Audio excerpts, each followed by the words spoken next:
ఉందా 12, 13 లిస్టు ఉంటుంది చూడు ఒకటి. నేను ఆ లిస్టు చదివి వినిపిస్తాను నీకు.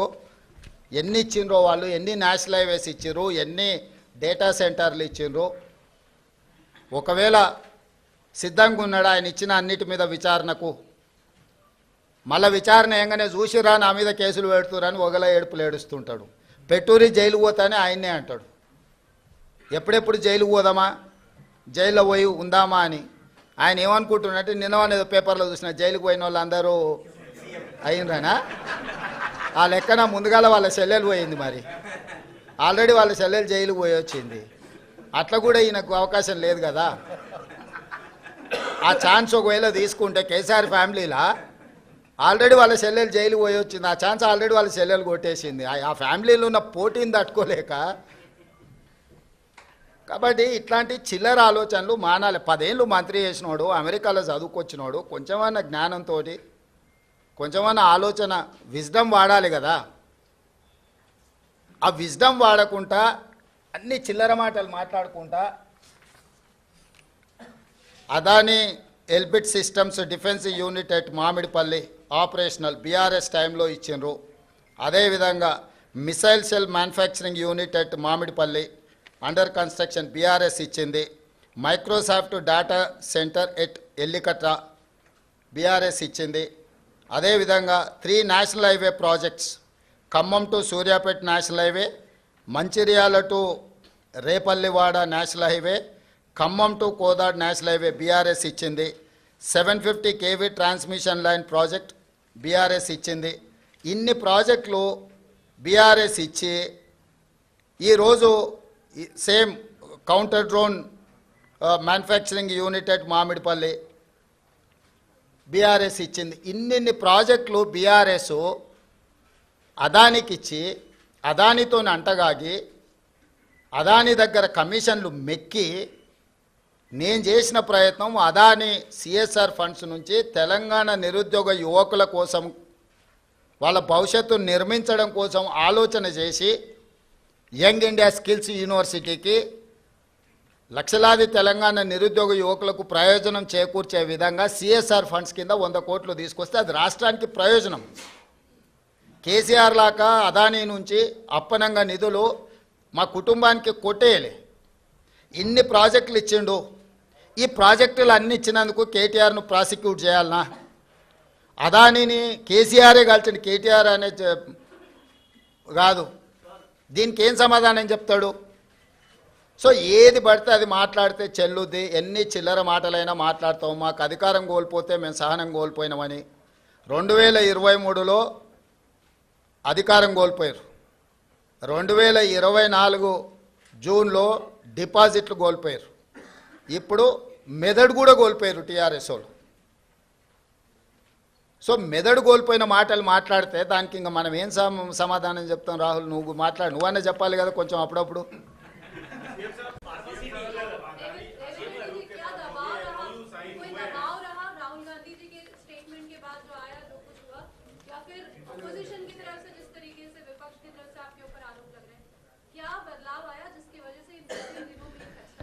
बदलाव नहीं है, ये कंट्रोवर्सीज में मैं जाना नहीं चाहता हूँ, क्योंकि अदानी ग्रुप से मैं किसी पार्टी के लिए, हमारे कांग्रेस पार्टी के लिए नहीं है तो हमारे परिवार के लिए एक पैसा नहीं लिए। जो तेलंगाना राज्य सरकार ने जो कदम उठाया निरुद्योग युवता के लिए यंग इंडिया स्किल्स यूनिवर्सिटी, क्योंकि लाखों के युवता आज without any skill they are not getting any employment. So I wanted to teach my students skill. उसी के लिए CSR corporate social responsibility funds हम अदानी से 100 crore in principle we have taken a letter. अभी तक एक पैसा भी हमारे तेलंगाना सरकार के खाता में नहीं आया.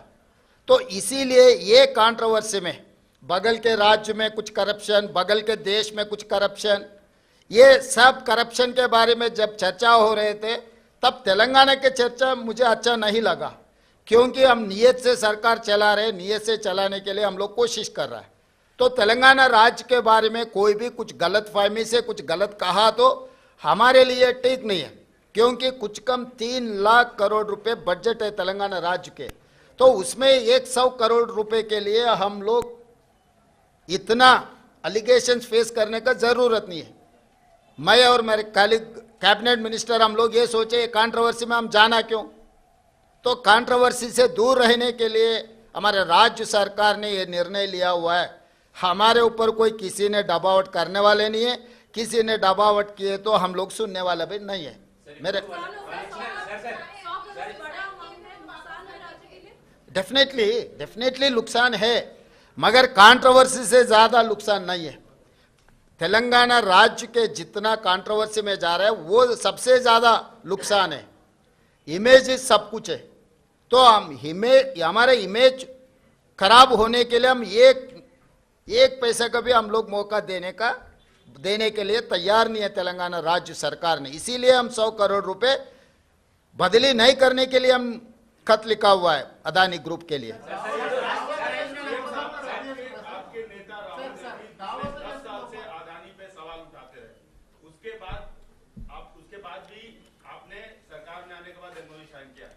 केवल एक आरोप लगने से, एक उनके खिलाफ वारंट जारी होने से, वो भी दूसरे देश में, ऐसा निर्णय लेना क्या आपको उचित लगता है? नहीं, ये मैं इसीलिए राहुल गांधी 10 साल से बोल रहे थे, उसके बावजूद भाई आपकी मीटिंग्स हुई है। 10 साल से जो मोदी जी ने out of the way Mumbai airport के बारे में प्रस्ताव किया था राहुल जी ने, और बाकी के पब्लिक सेक्टर यूनिट जैसा मोदी जी ने अदानी जी को दिया हुआ है, उसके खिलाफ है। लेवल प्लेइंग फील्ड इक्वल दे तो कोई अदानी अंबानी या टाटा बिरला किसी के लिए कांग्रेस पार्टी खिलाफ नहीं है। Out of the way without any rule and regulation किसी के लिए बेनिफिट हो रहा है तो हर किसी को हम खिलाफ हमारा आवाज़ उठाएंगे। हमारे नेता लोकसभा के नेतृत्व में, उनके नेतृत्व में लोकसभा में भी आगे हम लोग ये मुद्दा उठाने वाले हैं कि जो अगेंस्ट रूल जो कुछ भी होता है उसके खिलाफ है। कोई किसी इन्वेस्टमेंट के लिए नहीं तो किसी फर्म के लिए, किसी कॉरपोरेट कंपनी के खिलाफ नहीं है हम लोग, क्योंकि हम लोग 50 साल के ऊपर हम सरकार चलाए, हम लोग लिबरलाइजेशन पॉलिसी लाए, हम लोग एमएनसी इन्वेस्टमेंट लाए इस देश में, तो हम लोग इन्वेस्टमेंट्स के खिलाफ नहीं है। जो रूल के खिलाफ जो कार्रवाई चल रहा है, रूल के खिलाफ जो इन्वेस्टमेंट दे रहा है, जो सरकार के प्रॉपर्टीज पल्ली बटानी जैसा दे रहा है, ऐसे मुफ्त में जो दे रहा है, उसके लिए खिलाफ है राहुल गांधी और कांग्रेस पार्टी।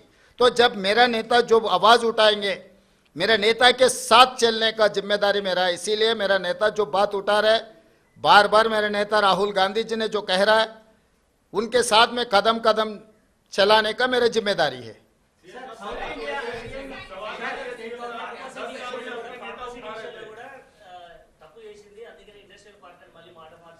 హే వాడో పిచ్చోడు, వాడికి పిచ్చోడు మాట్లాడే మాటలు ఎందుకు మీరు అంత సీరియస్గా తీసుకుంటారు?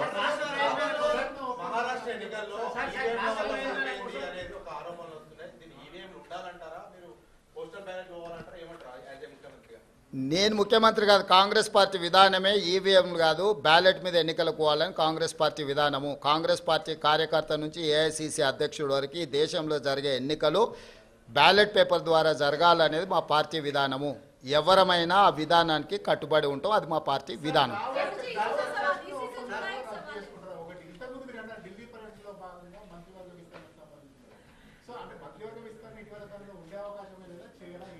ఇప్పుడు నువ్వేమేం శాఖలు ఇచ్చినావు, ఎవరికి ఇచ్చినావు ఫస్ట్ అది చెప్పు.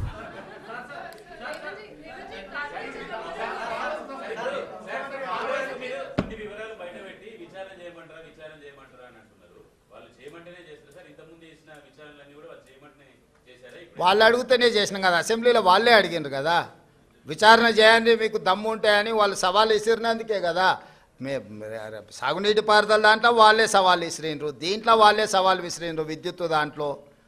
ఇప్పుడు కూడా మిగతా దాంట్లో కూడా నన్ను పోలీస్ స్టేషన్లో పెట్టమని ఆయన్నే అడుగుతున్నాడు. సో ప్రతిపక్షానికి ఇవ్వాల్సిన గౌరవం మేము ఇవ్వాలి కదా, అడిగినప్పుడు చేయకపోతే బాగుండదు కదా.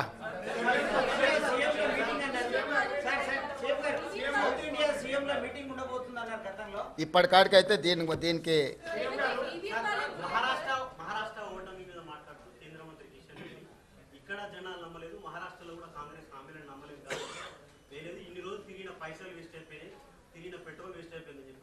కిషన్ రెడ్డి గారికి ఒక విషయం స్పష్టంగా మీరు చెప్పండి, మీ ద్వారా నేను కూడా చెప్తాను. ఈ దేశంలో 2 లోక్సభ ఎలక్షన్స్ జరిగినాయి. లోక్సభ ఎలక్షన్లు అనేటివి ప్రధానమంత్రికి సంబంధించిన ఎన్నికలు. ఒకటి కేరళ వాయనాడ్లో ప్రియాంక గాంధీ, రెండు నాందేడ్లో మహారాష్ట్ర. మహారాష్ట్ర మేము గెలిచినామని గొప్పలు చెప్పుకొని జబ్బలు జరుచుకుంటున్నాడు కిషన్ రెడ్డి అక్కడ. ఈ రెండు పార్లమెంట్లల్లో నరేంద్ర మోడీని ఓడించి అక్కడి ప్రజలు రాహుల్ గాంధీ నాయకత్వాన్ని, మల్లికార్జున్ ఖర్గే నాయకత్వాన్ని బలపరిచినరు. మహారాష్ట్రలో రాష్ట్ర ప్రభుత్వానికి సంబంధించిన ఓటు మహాయుతికి వేసిండ్రు, కేంద్ర ప్రభుత్వానికి సంబంధించిన ఓటు రాహుల్ గాంధీకి వేసారు. అన్ని అసెంబ్లీలు ఓడిపోయినా నాందేడ్ పార్లమెంట్లో రవీంద్ర చౌహాన్ కాంగ్రెస్ పార్టీ గెలిచింది. దీన్ని బట్టి నరేంద్ర మోడీ నాయకత్వాన్ని, ఆ మంత్రివర్గంలో పనిచేస్తున్న కిషన్ రెడ్డిని చీదరించుకున్నారు, చీకొట్టిరు మహారాష్ట్ర ప్రజలు. కేరళలో రాహుల్ గాంధీ గారికి వచ్చిన మెజారిటీ కంటే ప్రియాంక గాంధీ గారికి ఎక్కువ మెజారిటీ వచ్చింది. ఓటింగ్ పర్సంటేజ్ రాహుల్ గాంధీ గారు పోటీ చేసినప్పుడు 75%, ప్రియాంక గాంధీ గారు పోటీ చేసినప్పుడు 65%. రాహుల్ గాంధీ గారికి 3,64,000 మెజారిటీ వస్తే ప్రియాంక గాంధీ గారికి 4,10,000 మెజారిటీ వచ్చింది. అంటే మోడీ నాయకత్వాన్ని కేరళ తిరస్కరించడమే కాకుండా మహారాష్ట్రలో అద్భుతమైన విజయం సాధించినని గొప్పలు చెప్పుకుంటున్న బీజేపీని పార్లమెంటులో, నాందేడ్ పార్లమెంట్లో ఎక్కడైతే ఉత్తమ్ కుమార్ రెడ్డి గారు ఇన్ఛార్జిగా వ్యవహరించారో ఆ సీటు కాంగ్రెస్ పార్టీ గెలిచింది. ఈ మాత్రం ఇంగిత జ్ఞానం కూడా బీజేపీ నాయకులకు, ముఖ్యంగా కిషన్ రెడ్డి గారికి లేకపోవడం, అలాంటి ఇంగిత జ్ఞానం లేని వ్యక్తిని కేంద్ర మంత్రిగా చేయడం అనేది మన దురదృష్టం. కాబట్టి కేంద్రము రాష్ట్రము రెండు వేరు. రాష్ట్రానికి సంబంధించిన తీర్పు ప్రజలు ఒక రకంగా ఇచ్చారు, కేంద్రానికి సంబంధించిన తీర్పు ఇంకొక రకంగా ఇచ్చారు.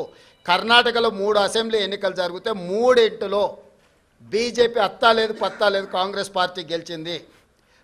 వెస్ట్ బెంగాల్లో 6 అసెంబ్లీలు జరిగితే ఒక్క సీట్లో కూడా నాకు తెలిసినంత వరకు బీజేపీకి డిపాజిట్ కూడా రాలేదు, ప్రతిపక్ష పార్టీలు గెలిచినాయి. ఈ రకంగా దేశంలో ఏ కొనను చూసినా మోడీ నాయకత్వాన్ని తిరస్కరించిన విషయాన్ని కప్పిపుచ్చుకోవడానికి మహారాష్ట్రలో మీ ప్రభుత్వం ఉంది, మీ ప్రభుత్వం ఏర్పడ్డది. జార్ఖండ్లో మా ప్రభుత్వం ఉంది, మా ప్రభుత్వం ఏర్పడ్డది. మహారాష్ట్రలో మీకు కొన్ని సీట్లు పెరిగినాయి, జార్ఖండ్లో మాకు కొన్ని సీట్లు పెరిగినాయి. ఇందులో ఏంది గొప్ప? ఏంది వాళ్ళు సాధించింది? ఎందుకు సంబరాలు చేసుకుంటారో నాకైతే అర్థం కాలే.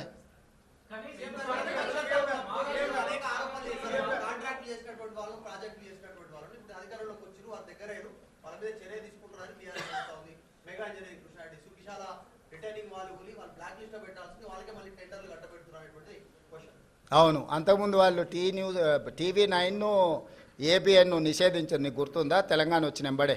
ఇప్పుడు ఏం చేద్దాం చెప్పు. ప్రజాస్వామ్యంలో ప్రతిదానికి ఒక విధానం ఉంటుంది.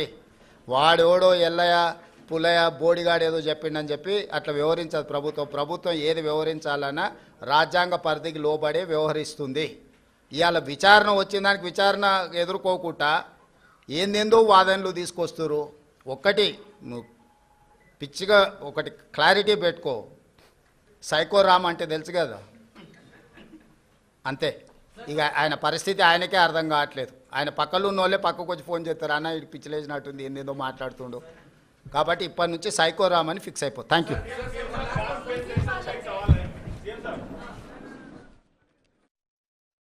పక్షపాత వైఖరితోనే నిర్లక్ష్యం వహించినా లేకపోతే అన్యాయం చేసినా ప్రస్తావించడానికి పర్యటన చేయాలి. మన అంశాలను వాళ్ళ దృష్టికి తీసుకెళ్లకుండా రాష్ట్రానికి నిధులు వస్తాయనో, అనుమతులు వస్తాయనో ఫామ్ హౌస్లో పండుకుంటే రాష్ట్ర ప్రజలకు ప్రయోజనం ఉండదు.